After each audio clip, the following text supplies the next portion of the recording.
I want to talk to you today about the difference between growing your business based on faith versus fear.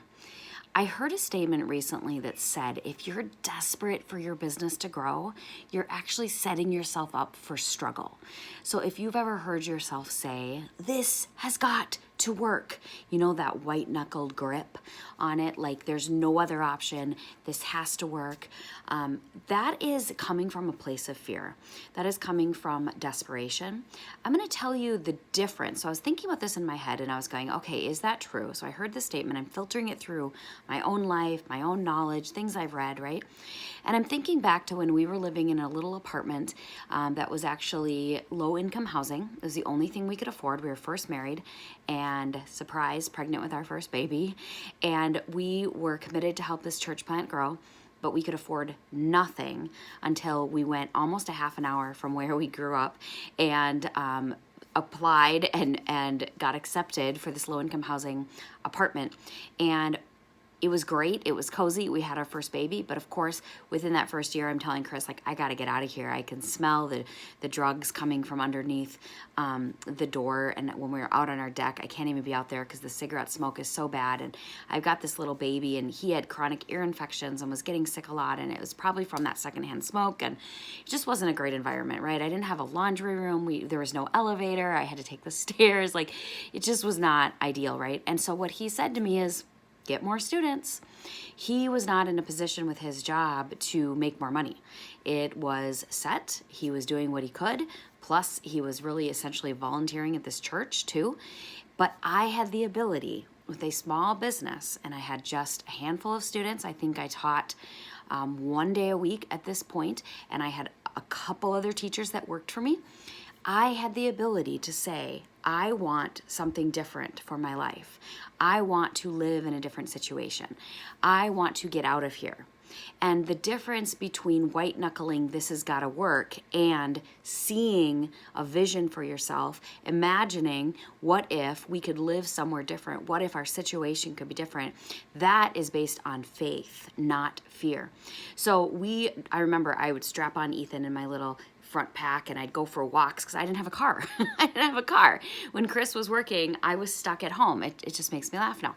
And so we would walk like along the highway and I saw new developments going up and I would walk in and I would introduce myself and I would see what they were selling. And another time we went out looking with my dad because he's actually in real estate and he knows about building houses and everything. And I had used, the old, like whatever you call it, houses, right, for sale on the market, and we couldn't afford anything. And then it was just seriously a miracle. We were driving by and my dad saw a sign for a new development. He goes, "You should check that one out." He didn't even go with us. And so another time, Chris and I went and checked it out, and sure enough, it's $164,000. We could build a new townhome.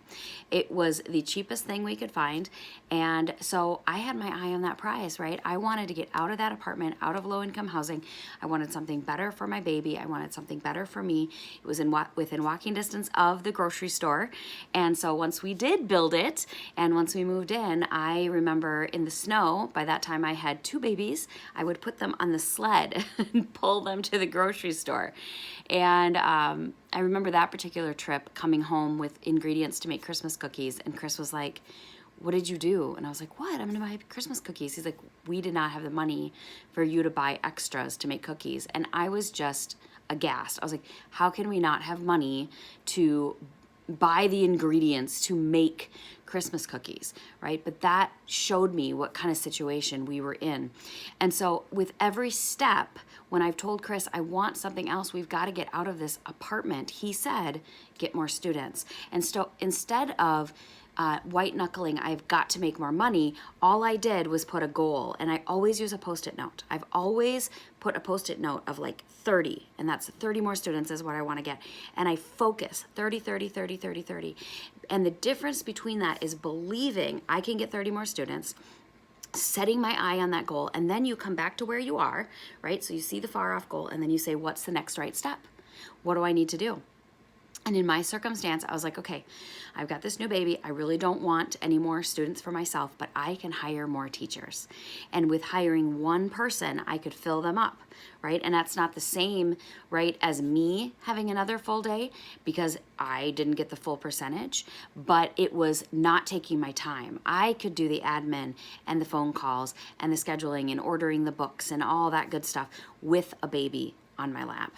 And so that's what I did. That's what I did. I saw the vision of what I wanted, this new house.